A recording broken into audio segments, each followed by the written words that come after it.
السلام علیکم دوستو، اسلامی ادوار چینل پہ آپ سب کو خوش آمدید کہتا ہوں۔ آج میں آپ کے لیے شمشیر بے نیام کی 50ویں ایپیسوڈ لے کے آیا ہوں۔ جن دوستوں نے ابھی تک چینل کو سبسکرائب نہیں کیا وہ چینل کو سبسکرائب کر لیں۔ تو چلیے آئیے شروع کرتے ہیں۔ خالد رضی اللہ عنہ پھندے میں آنے والے سالار نہیں تھے۔ موتا میں وہ پھندے میں آ چکے تھے، یمامہ کے علاقوں سے وہ واقف نہیں تھے۔ انہوں نے دیکھ بھال اور آگے کی زمین کا جائزہ لینے کے لیے ایک پارٹی بھیج دی تھی۔ رات کو اس پارٹی نے جو رپورٹ دی اس کے مطابق خالد رضی اللہ عنہ نے اپنا راستہ بدل دیا تاکہ حنیفہ کی وادی کے اندر سے نہ گزرنا پڑے۔ وہ ذرا دور کا چکر کاٹ کر آگے نکل گئے۔ مسلمہ نے بھی دیکھ بھال کا انتظام کر رکھا تھا۔ اسے اطلاع ملی کہ مدینہ والے آگے نکل گئے ہیں، تو اس نے اپنا لشکر بڑی تیزی سے کربا کے میدان میں منتقل کر دیا۔ خالد رضی اللہ عنہ کی نظر اسی میدان پر تھی، لیکن دشمن پہلے پہنچ گیا تھا۔ خالد رضی اللہ عنہ نے ایک جگہ دیکھ لی جو میدان سے بلند تھی۔ انہوں نے وہیں اپنا لشکر روک لیا۔ وہاں سے وہ مسلمہ کے پڑاؤ کو اچھی طرح دیکھ سکتے تھے۔ مسلمہ نے اسی میدان کو بہتر اور موزوں سمجھا تھا۔ ایک تو اس نے اپنے لشکر کا تمام تر ساز و سامان اور مال و اسباب اپنی خیمہ گاہ سے پیچھے رکھا تھا۔ دوسرے یہ کہ کھیتیاں اور باغات بھی لشکر کے پیچھے تھے۔ ان سب کی وہ بڑی اچھی طرح حفاظت کر سکتا تھا۔ اس نے یہ بھی دیکھ لیا تھا کہ خالد رضی اللہ عنہ یہاں سے آگے یمامہ کو بڑھے تو وہ ان پر عقب سے حملہ کر دے گا۔ خالد رضی اللہ عنہ بھی اس صورت کو بھانپ چکے تھے کہ وہ یہاں سے آگے بڑھے تو مارے جائیں گے۔ مسلمہ نے اپنے لشکر کو 3 حصوں میں تقسیم کر دیا۔ اس نے دائیں حصے کی قیادت نہار الرجال کو دی۔ بائیں حصے کا سالار محکم بن طفیل تھا اور درمیان میں یعنی قلب میں ہود رہا۔ اس نے اپنے بیٹے کو جس کا نام شرجیل تھا کہا کہ وہ لشکر سے خطاب کرے۔ ایک شرجیل بن حسنہ خالد رضی اللہ عنہ کے لشکر کا سالار تھا۔ مسلمہ کے بیٹے کا نام بھی شرجیل تھا۔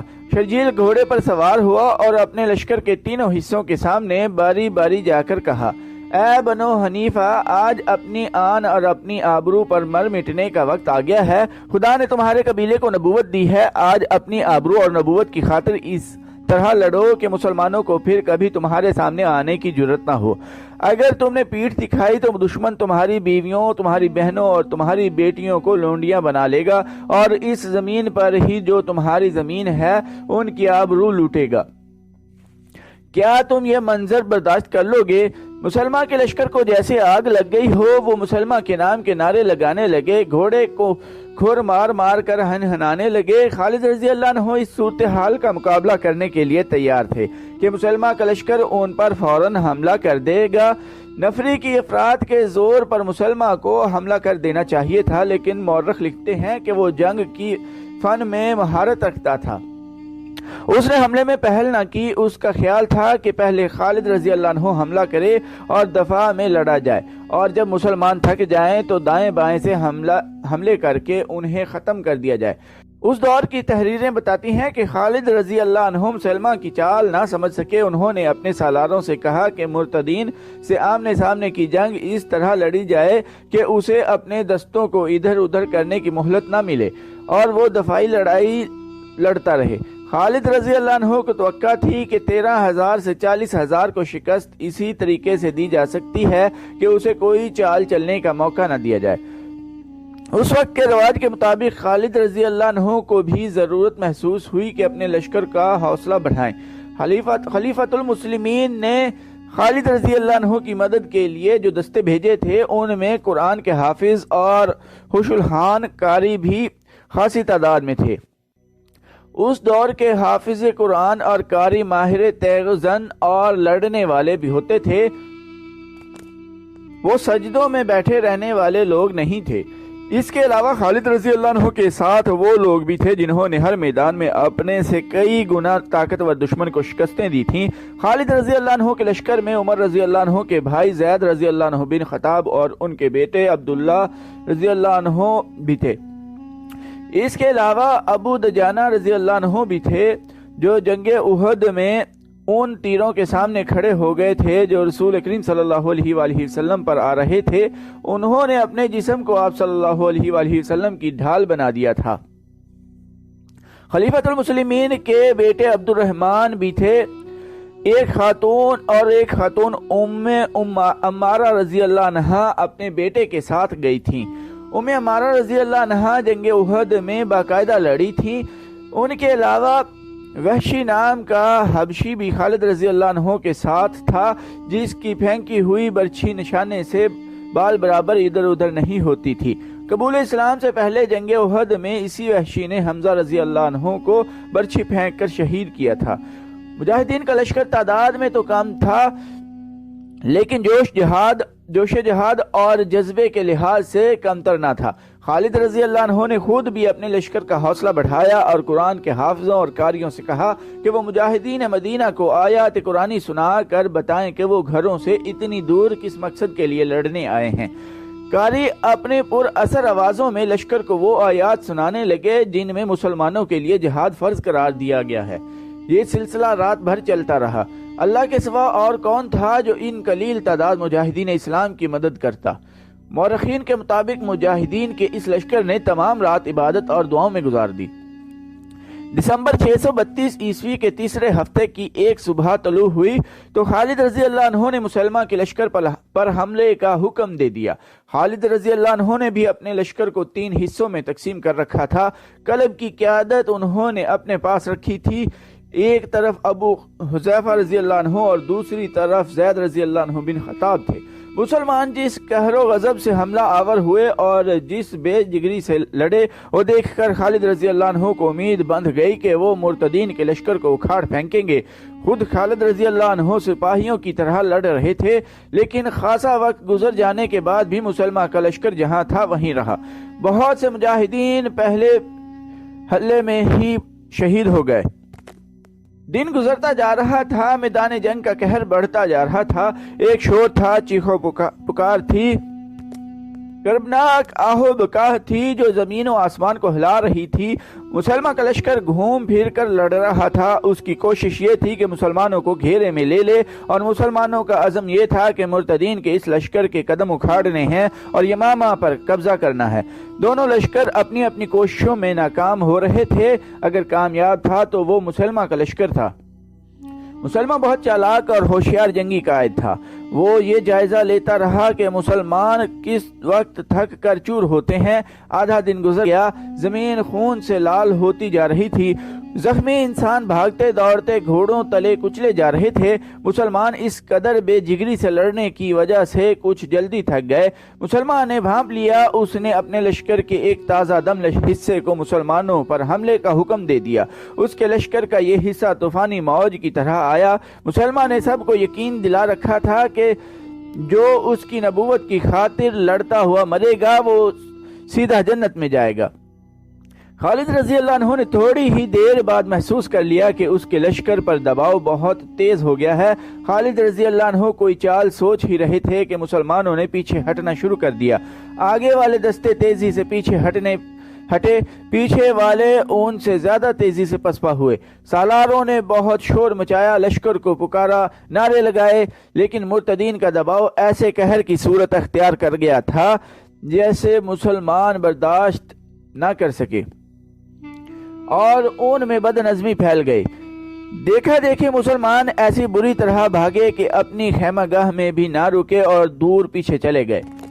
مسلمہ کے لشکر نے ان کا تعاقب کیا۔ احد کے میدان میں بھی مسلمانوں نے اپنے لیے ایسی ہی صورتحال پیدا کر لی تھی اور ہزیمت اٹھائی تھی۔ یہ ان کی دوسری پسپائی تھی جو بھگدڑ کی صورت اختیار کر گئی تھی۔ مسلمہ کا لشکر جب مسلمانوں کی خیمہ گاہ تک پہنچا تو اس نے وہاں لوٹ مار شروع کر دی۔ وہاں انہیں روکنے والا کوئی نہ تھا۔ خالد رضی اللہ عنہ اور ان کے تمام سالار دوڑ کر اپنے لشکر کو روکنے کے لیے چیخ چلا رہے تھے، لیکن مسلمان اپنی خیمہ گاہ سے خاصی دور جا رکے۔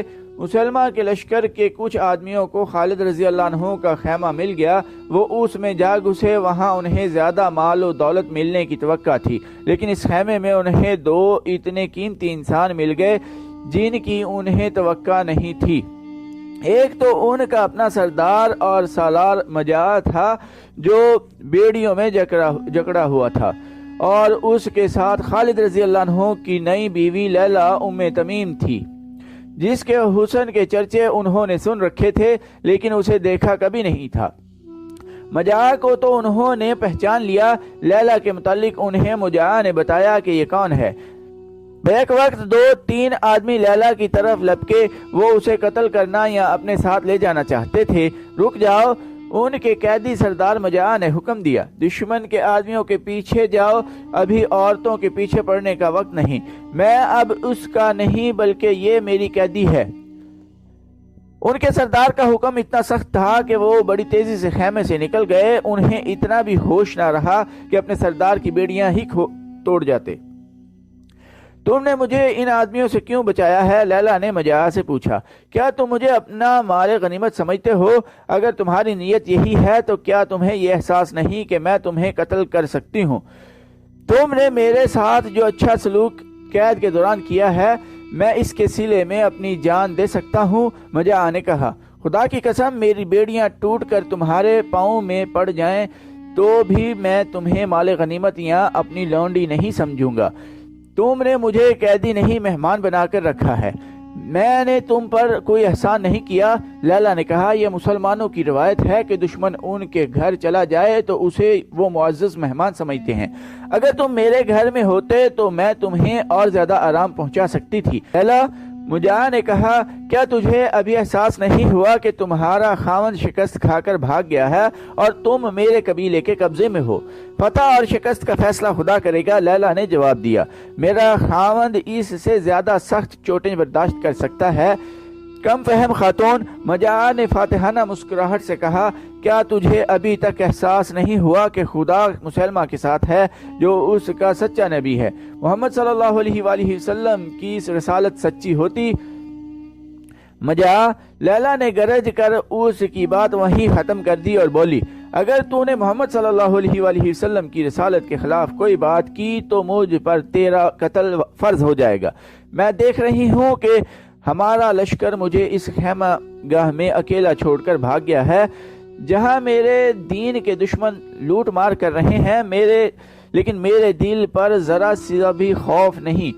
خوف اس لیے نہیں کہ مجھے محمد صلی اللہ علیہ وآلہ وسلم کی روح مقدس پر پورا بھروسہ ہے۔ مجاع خاموش رہا اور وہ کچھ دیر نظریں لیلا کے چہرے پر گاڑے رہا۔ باہر فاتح لشکر کا فاتحانہ گل گپاڑا تھا، وہ مسلمانوں کے خیموں کو پھاڑ پھاڑ کر ان کے ٹکڑے بکھیر رہے تھے۔ مجاع اور لیلا کو توقع تھی کہ ابھی مسلمہ کے آدمی آئیں گے اور دونوں کو ساتھ لے جائیں گے، لیکن اچانک باہر کا گل گپاڑا ختم ہو گیا اور لوٹ مار کرنے والے تمام لوگ بھاگتے دوڑتے خیمہ گاہ سے نکل گئے۔ اس کی وجہ یہ تھی کہ مسلمہ کی طرف سے حکم آیا تھا کہ فوراً واپس میدان میں پہنچو، کیونکہ مسلمان نے دیکھ لیا تھا کہ مسلمان بڑی تیزی سے اکٹھے ہو کر منظم ہو رہے تھے۔ مسلمہ کوئی خطرہ مول نہیں لینا چاہتا تھا، وہ مسلمانوں کی شجاعت اور ان کے جذبے سے مرعوب تھا۔ مجاع اور لیلا خیمے میں اکیلے رہ گئے۔ مجاع کے چہرے پر جو رونق آئی تھی وہ پھر بجھ گئی۔ خالد رضی اللہ عنہ اتنی جلدی ہار ماننے والے نہیں تھے۔ ضائع کرنے کے لیے ان کے پاس ایک لمحہ بھی نہیں تھا۔ انہوں نے اپنے سالاروں اور کمانداروں کو اکٹھا کیا اور انہیں اس پسپائی پر شرم دلائی۔ اتنے میں ایک گھوڑا سرپٹ دوڑتا آیا اور سالاروں وغیرہ کے اس اجتماع میں آ رکا۔ وہ عمر رضی اللہ عنہ کے بھائی زید رضی اللہ عنہ بن خطاب تھے۔ خدا کی قسم، ابن ولید، زید رضی اللہ عنہ بن خطاب نے گھوڑے سے کود کر اترتے ہوئے جوشیلی آواز میں کہا، میں نے مسلمہ کا دایاں ہاتھ کاٹ دیا ہے، میں نے نہار الرجال کو اپنے ہاتھوں قتل کیا ہے۔ یہ اللہ کا اشارہ ہے کہ فتح ہماری ہوگی۔ نہار الرجال کا ہلاک ہو جانا مسلمہ کے لیے معمولی نقصان نہیں تھا۔ بتایا جا چکا ہے کہ وہ مسلمہ کا معتمد، خاص، واحد مشیر اور صحیح معنوں میں دست راست تھا۔ خالد رضی اللہ عنہ اور ان کے سالاروں نے یہ خبر سنی تو ان کے چہروں پر تازہ حوصلوں کی سرخی آ گئی۔ کیا تم جانتے ہو ہمیں کس جرم کی سزا ملی ہے؟ خالد رضی اللہ عنہ نے غصیلی آواز میں کہا، مجھے بتایا گیا ہے کہ ہمارے لشکر میں دل پھٹ گئے تھے۔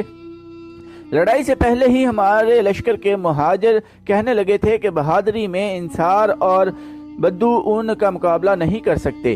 انصار کہتے تھے کہ مسلمانوں میں ان جیسا بہادر کوئی نہیں، اور بدوؤں نے کہا کہ مکہ اور مدینہ کے لوگ تو یہ بھی نہیں جانتے کہ جنگ ہوتی کیا ہے۔ تم جانتے ہو کہ ہم میں مکہ کے مہاجر بھی ہیں، مدینہ کے انصار بھی ہیں، اور ارد گرد کے علاقوں سے آئے ہوئے بدو بھی ہمارے ساتھ ہیں۔ ان لوگوں نے ایک دوسرے پر طعنہ زنی شروع کر دی تھی۔ اس کا ہمارے پاس کوئی علاج نہیں، ایک سالار نے کہا۔ میرے پاس اس کا علاج ہے، خالد رضی اللہ عنہ نے کہا۔ ہم نے لشکر میں ان سب کو اکٹھا رکھا ہوا ہے، مزید وقت ضائع کیے بغیر تم سب جاؤ اور مہاجرین کو الگ، انصار کو الگ اور بدوؤں کو الگ کر لو۔ تھوڑے سے وقت میں خالد رضی اللہ عنہ کے حکم کی تعمیل ہو گئی۔ لشکر 3 حصوں میں تقسیم ہو چکا تھا، ایک حصہ مہاجروں کا، دوسرا انصار کا اور تیسرا بدوؤں کا تھا۔ خالد رضی اللہ عنہ گھوڑے پر سوار ان کے سامنے جا کھڑے ہوئے۔ اللہ کے سپاہیوں، خالد رضی اللہ عنہ نے بڑی ہی بلند آواز میں کہا، ہم نے میدان میں پیٹھ دکھا کر دشمن کے لیے ہنسی اور طعنہ زنی کا موقع پیدا کر دیا ہے۔ کون کہہ سکتا ہے کہ تم میں سے کون بہادری سے لڑا اور کون سب سے پہلے بھاگ اٹھا، مہاجرین، انصار یا بدو؟ اب میں نے تمہیں اس لیے الگ الگ کر دیا ہے کہ دشمن پر فوراً جوابی حملہ کرنا ہے۔ اب دیکھیں گے کہ تم میں سے کون کتنا بہادر ہے۔ بہادری اور بزدلی کا فیصلہ طعنہ زنی سے نہیں کیا جا سکتا۔ میدان میں کچھ کر کے دکھاؤ، لیکن اتحاد کو ہاتھ سے نہ جانے دینا۔ رسول اللہ صلی اللہ علیہ وآلہ وسلم نے تمہیں جس باہمی پیار کا سبق دیا تھا وہ بھول نہ جانا۔ تم میں سے کوئی گروہ دشمن کے دباؤ کو برداشت نہ کرتے ہوئے پیچھے ہٹے تو دوسرے گروہ اس کی مدد کو پہنچیں۔ ہمیں دشمن پر ثابت کرنا ہے کہ مسلمہ جھوٹا نبی ہے۔ اگر ہم شکست کھا گئے تو یہ جھوٹی نبوت ہم پر مسلط ہو جائے گی اور ہم مسلمہ کے غلام اور ہماری عورتیں مرتدین کی لونڈیاں بن جائیں گی۔ خالد رضی اللہ عنہ کے یہ الفاظ ان تیروں کی طرح کارگر ثابت ہوئے جو اپنے نشانے سے ادھر ادھر نہیں جایا کرتے۔ لشکر میں نیا جوش اور نیا ولولہ پیدا ہو گیا۔ ادھر مرتدین مجاہدین کی خیمہ گاہ لوٹ کر اور تباہ کر کے جا چکے تھے، ادھر سے مسلمان اشارہ ملتے ہی مسلمان کے لشکر کی طرف چل پڑے۔ تو دوستو، آج کی ایپیسوڈ ادھر ہی ختم کرتے ہیں۔ چینل کو سبسکرائب کرنا نہ بھولیے گا، لائک، کمنٹ اور شیئر بھی ضرور کیجیے گا۔ ٹائم دینے کے لیے شکریہ۔ اللہ حافظ۔